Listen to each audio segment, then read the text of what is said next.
தாவேகா எம்எல்ஏக்களிடம் பேரம் பேசி அரசை கவிழ்க்க முயற்சித்ததாக கூறப்படும் வழக்கில் முன்னாள் அமைச்சர் செந்தில் பாலாஜி மற்றும் அவரது சகோதரர் அசோக்குமார் ஆகியோர் விசாரணைக்கு ஆஜராகவில்லை. இந்த வழக்கு தொடர்பாக இருவருக்கும் காவல்துறை சம்மன் அனுப்பியிருந்த நிலையில் அவர்கள் நேரில் ஆஜராகாதது பல்வேறு கேள்விகளை எழுப்பியுள்ளது.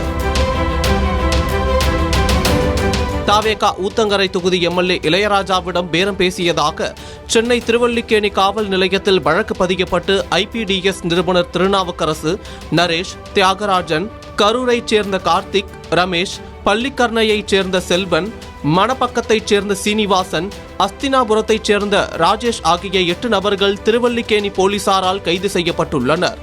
இந்த வழக்கில் ஊழல் தடுப்பு சட்டம் மற்றும் பாரதிய நியாய சன்ஹிதா BNS சட்டத்தின் கீழ் மொத்தம் 4 பிரிவுகளில் வழக்கு பதிவு செய்யப்பட்டுள்ளது. வழக்கு பதிவு செய்யப்பட்டதை தொடர்ந்து செந்தில் பாலாஜி மற்றும் அவரது சகோதரர் அசோக்குமார் ஆகியோர் விசாரணைக்காக நேரில் ஆஜராகுமாறு காவல்துறை சம்மன் அனுப்பியிருந்தது. மேலும் இருவருக்கும் எதிராக லுக் அவுட் நோட்டீஸும் பிறப்பிக்கப்பட்டது. எனினும் அவர்கள் விசாரணைக்கு ஆஜராகாதது பல்வேறு கேள்விகளை எழுப்பி வருகிறது.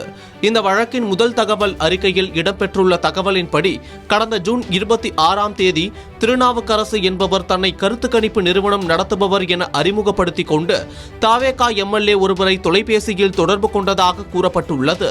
முதலில் ஒரு முக்கிய அரசியல் கட்சியின் சார்பில் பேசுகிறேன் என தெரிவித்த அவர் பின்னர் நேரில் சந்திக்க முயன்றதாகவும் அதற்கு மறுப்பு தெரிவித்த பின்னரும் தொடர்ந்து வாட்ஸ்அப் அழைப்புகள் மூலம் தொடர்பு கொண்டதாகவும் புகாரில் குறிப்பிடப்பட்டுள்ளது.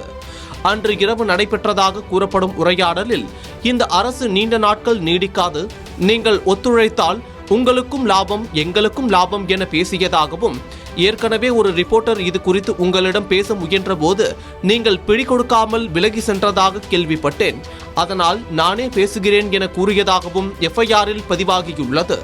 புகாரின் சம்பந்தப்பட்ட எம்எல்ஏவிடம் 35 கோடி ரூபாய் வரை வழங்கப்படும், நீங்கள் ராஜினாமா செய்ய வேண்டிய அவசியம் இல்லை, சபாநாயகர் மீதான தீர்மானம் வரும்போது நாங்கள் சொல்வது போல செயல்பட்டால் போதும் என்று கூறப்பட்டதாக தெரிவிக்கப்பட்டுள்ளது. மேலும் நீங்கள் சம்மதம் தெரிவித்தால் அந்த முக்கிய கட்சியின் சார்பில் நரேஷ் கிருஷ்ணன் மற்றும் அசோக்குமார் ஆகியோர் உங்களை நேரில் சந்திப்பார்கள், அனைத்து ஏற்பாடுகளையும் அவர்கள் கவனித்துக் கொள்வார்கள் என கூறியதாகவும் புகாரில் குறிப்பிடப்பட்டுள்ளது.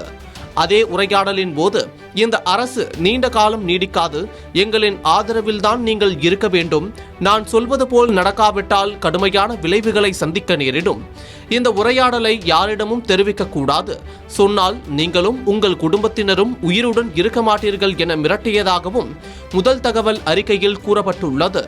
இந்த வழக்கு தற்போது தமிழ்நாடு அரசியலில் பெரும் கவனத்தை ஈர்த்துள்ள நிலையில் செந்தில் பாலாஜி மற்றும் அவரது சகோதரர் விசாரணைக்கு ஆஜராகாதது தொடர்பாக காவல்துறை அடுத்த கட்ட நடவடிக்கைகள் என்ன என்பது எதிர்பார்ப்பை ஏற்படுத்தியுள்ளது.